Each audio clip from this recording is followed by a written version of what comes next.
Arvan, game week 9 kemarin telah berakhir yang dimana 3 laga big match kemarin berakhir 2 menang 1 imbang yang dimana tim kita Kang Arvan yang harusnya London is red, London is purple alias ungu Kang Arvan. Gak jelas kemarin pertandingan ya. Babak pertama cukup menyedihkan sih menurut saya. Arsenal seperti kurang menemukan gairah. Michael Mudryk semacam menemukan kesenangan karena bisa membuat gol yang aneh. Itu gol atau assist juga nggak jelas.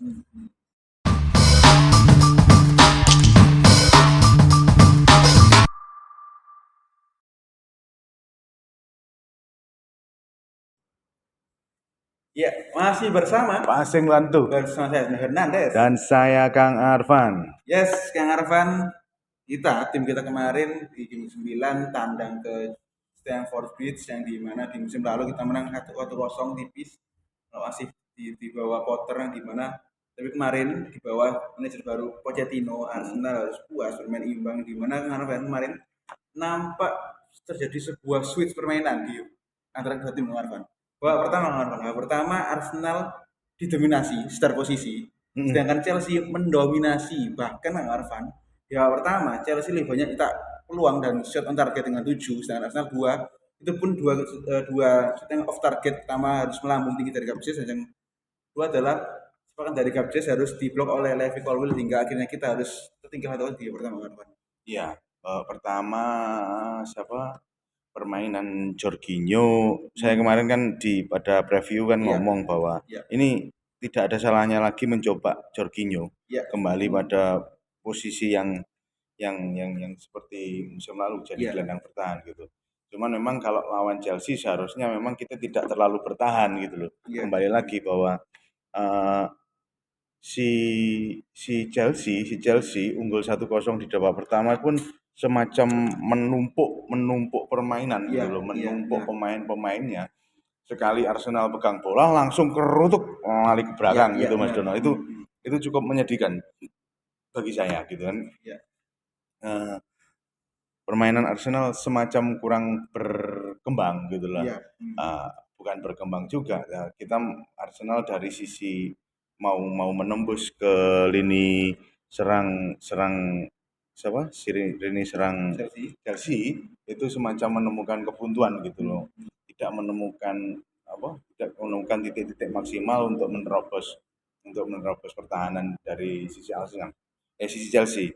Untungnya kedua kiper sama-sama bermain buruk gitu kan. Sanchez maupun si Raya gitu. Kalau Michael Mudryk kelihatan sekali kalau si Raya terlalu maju gitu. Pun gol Declan Rice yang menurut saya sangat keren gitu. Catatan menarik bagi saya adalah dua pemain yang tidak pernah capek untuk mengejar bola, yaitu si Martinelli dan si Rice. Ketika yang lainnya semacam mengalami kebingungan atau kebuntuan, bahkan saya melihat Bukayo Saka juga semacam kayak bed rest gitu loh, kayak capek gitu melihat teman-temannya di depan, berbagai peluang tidak terjadi gol, susah. Kelihatan sekali Mas Dono, ketika kita sudah kalah 2-0, Jorginho diganti Smith Rowe, agak sedikit variasi penyerangan terjadi gitu. Dengan tetap memakai si Declan Rice untuk menjadi gelandang bertahan, sedikit di cover oleh Tomiyasu gitu. Itu kelihatan banget bahwa memakai 3 back di belakang, si White, Saliba dan Gabriel itu cukup gitu loh. Tomiyasu sedikit ditarik ke depan untuk menjadi covernya si Martinelli. Itu keren sekali sih menurut saya. Lah pokok gak babak pertama gitu loh kan, itu kan menyedihkan gitu loh bagi saya. Meskipun sebenarnya Jorginho kalau disuruh berperan seperti itu saya yakin bisa. Jorginho membagi bola juga keren gitu loh Mas Dono. Monggo. Iya Arvan, tadi Anda menyebut bahwasanya pertama Arsenal tampil benar-benar melempem. Lalu kemudian Zinchenko yang seharusnya bisa membuat ini tengah semakin hidup, malahan seperti kemarin di teror oleh bisikan dari Chelsea Cole Palmer, di mana ketika Zinchenko telat untuk turun ke belakang, itu adalah petaka bagi Arsenal. Karena Hmm. Zidanko benar, atributnya dalam menyerang sangat keren. Ketika kemarin dia pertama dia memberikan umpan true pass kepada Rice sehingga akhirnya dia membuat peluang. Namun sayang sekali dengan Van. Kemarin Rice sangat-sangat bingung untuk menempatkan diri apakah dia di shooting ataupun di umpan karena Hmm. Hmm. ketika dia bola didapatnya dari all space kiri serangan Arsenal, Malo Gusto yang seharusnya menjaga Res dia malah tertarik oleh Ordinary hingga akhirnya Res Ya. mampu untuk buat peluang. Namun lagi-lagi gol nggak ada nggak dan lagi-lagi emang kemarin Tomiyasu sangat terbaik Tomiyasu Iya. karena emang dia memiliki stamina yang cukup oke, Oke, prima, betul. ngeyel, ngotot sehingga dia sebagai ketika dia bermain sebagai fullback kemarin di pos DM Hmm. Arsenal seperti membuat punya kuda baru dalam diri Iya. Tommy dan juga Rice yang dimana Smith Rowe untuk di pos sebagai IMF untuk bersama dengan Odegaard. Namun bicara Ode kemarin dengan Van dia semakin seperti kehilangan sentuhan magisnya kan Van lawan Hmm. Arsenal. Eh, Odegaard terlepas apapun memang dia king player gitu kan Iya ya, iya iya. key player, key player kita gitu. Odegaard memang kemarin melawan Chelsea sepertinya mendapatkan pengawalan ketat gitu loh. Berkali-kali dia dapat bola langsung di-press sama pihak Chelsea.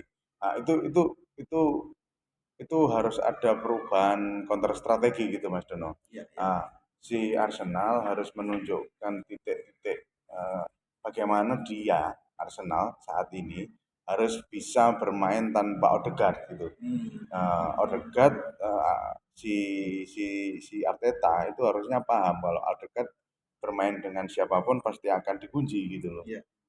Memang fungsi Niketia ternyata saya di sini mulai paham Mas Dono. Jadi Jimat kita.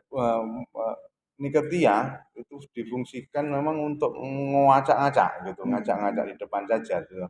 Terlepas dia terlepas dia nanti dijaga atau enggak, yang penting dia di depan gawang buat ruang untuk teman-temannya. Nah. Nah, sayangnya sebenarnya saya lebih memilih Havertz untuk Hmm. seperti itu daripada Niketia karena Niketia nggak ada guna kalau kalau kalau tidak bisa memegang bola terlalu lama gitu loh. Nah, masuknya Havertz di babak kedua ketika kita ketinggalan 2-1 gitu kan, Havertz masuk kan 2-1 itu dan Trossard, itu kan kelihatan banget ruang-ruang bisa diciptakan dengan baik oleh pemain depan Arsenal gitu. Martinelli, Havertz maupun Trossard maupun si Bukayo Saka Iya itu iya. benar-benar bisa memerankan perannya dengan baik ketika kita ketinggalan gitu. Nah, memang sepertinya Arteta terlambat membaca, sekali lagi Iya iya. terlambat membaca eh, ke depan maunya seperti apa juga sangat sangat menyedihkan gitu loh ya. Nah, ketika Odegaard ditarik Mas Dono, Iya. nah memang perubahan skema penyerangan sepertinya terjadi. Iya. Sepertinya ya, kita kan tidak tahu fakta lapangnya seperti apa, instruksi Arteta dan staf kepelatihan seperti apa, ataukah masih kecewa karena dibobol oleh siapa jenenge Mikhailo Mikhail Mudryk Mudryk center gitu. Van. Nah, seperti itu Mas Dono monggo. Iya, lagi-lagi Odegaard kemarin seperti menghilang meskipun Mm-mm. cukup sering teman ketika pemain ini di level besar ya ada kadang on kadang off tapi emang itu lumrah sebagai pemain bola Iya. kadang ada kalanya on off namun yang pasti kemarin Arvan kita masih beruntung hasil imbang karena Chelsea pun di babak kedua sangat bermain buruk yang dimana Mm-mm. Arsenal sangat mendominasi angka XG pun Arsenal unggul di babak kedua jumlah shot dan juga jumlah kreasi peluang unggul Arsenal dan Chelsea jadi kemarin emang lagi-lagi ada wacana, ada sini teori bahwasanya Arsenal memiliki musuh alami adalah hujan. Ketika hujan akan bermain buruk Arsenal. Tidak jalannya bermain bola-bola pendek, kemudian Skemanya tidak berjalan iya ketika benar hujan. Van.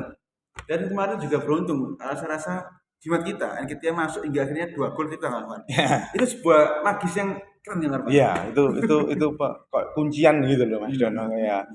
Odegaard masuk bisa menjadi Odegaard Ketika Nketiah masuk, masuk bisa menjadi apa semacam bahasa saya mungkin hmm. Chelsea itu meremehkan gitu loh.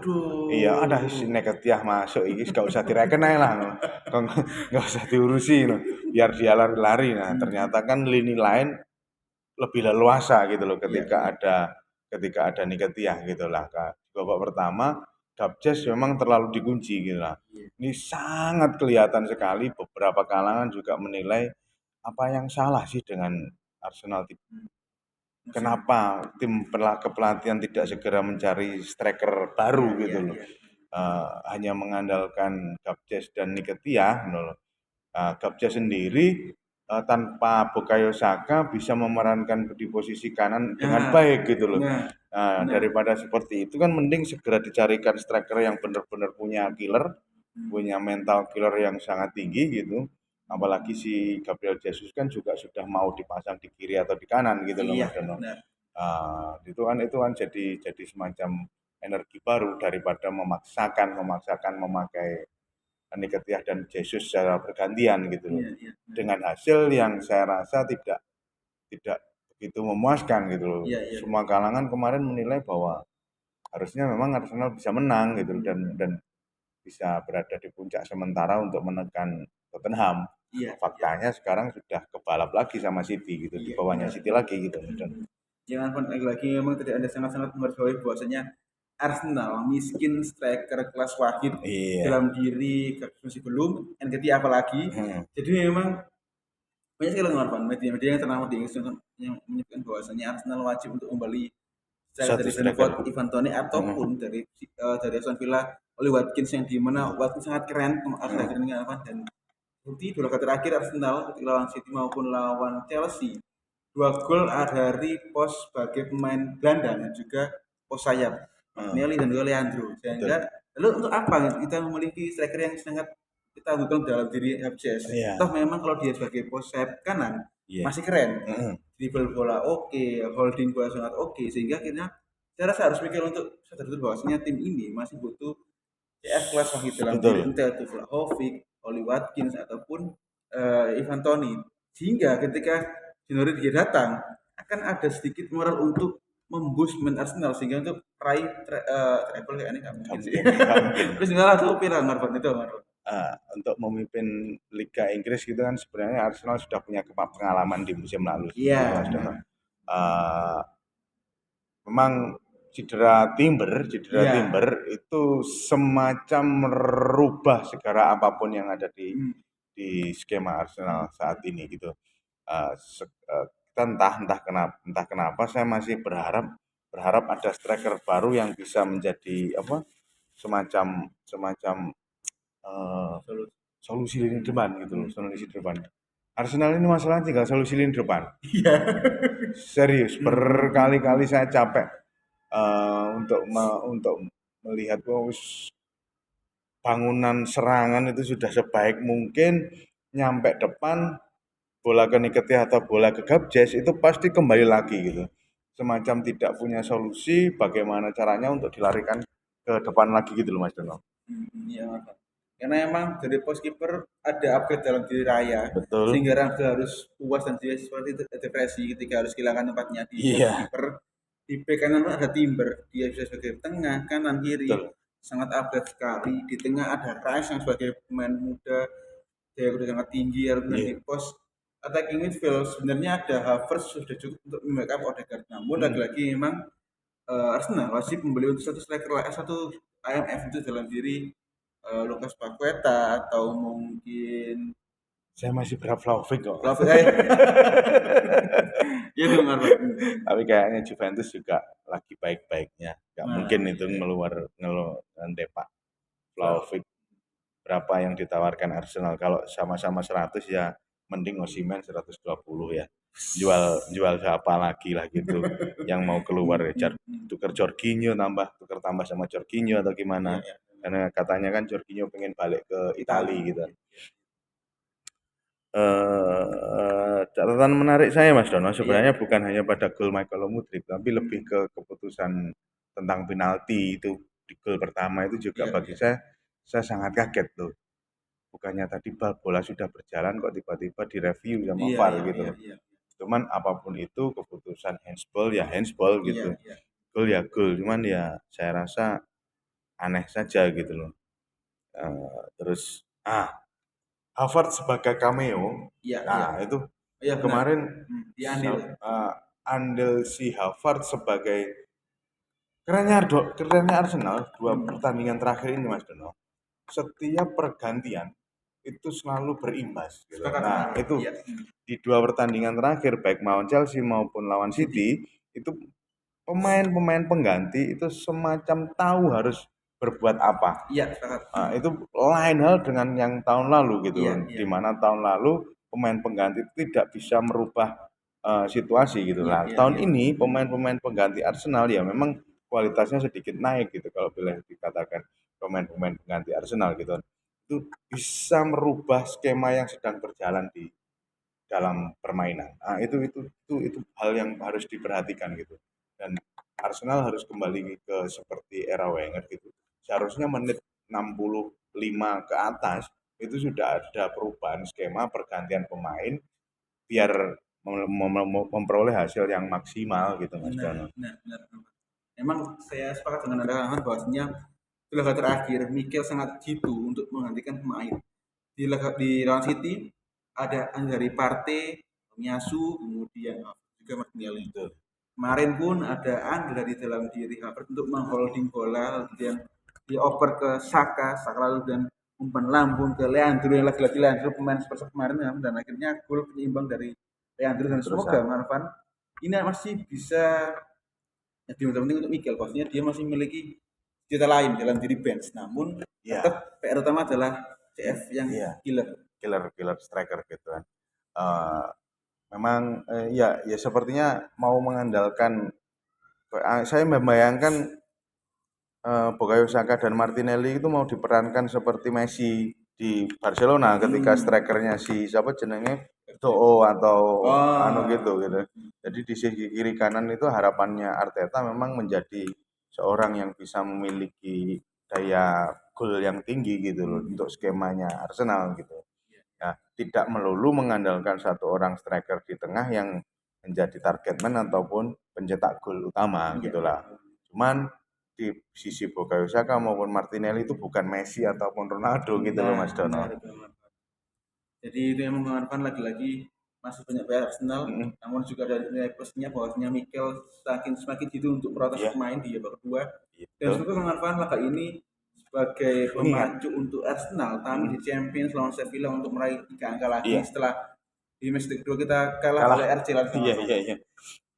Kalah menyakitkan. Semoga Iya, lawan iya. Sevilla besok bisa menang terkait Sevilla juga minggu ini lawan Imbang. Real Madrid juga menahan seri Real Madrid Iya, itu iya. juga semacam early warning kepada Arteta dan skuadnya, Iya. tim skuad pelatihannya juga untuk lebih memperhatikan Sevilla yang awal musim sebelum kedatangan Ramos Iya. semacam kekurangan gairah untuk bermain di Iya, Liga maupun di kelimpungan, iya. Champions gitu. Kita cukupkan Mas Dono. Ya cukup Mas Arfan. Saya Kang Arfan. Saya Fernandes. Salam Salam VCC. VCC.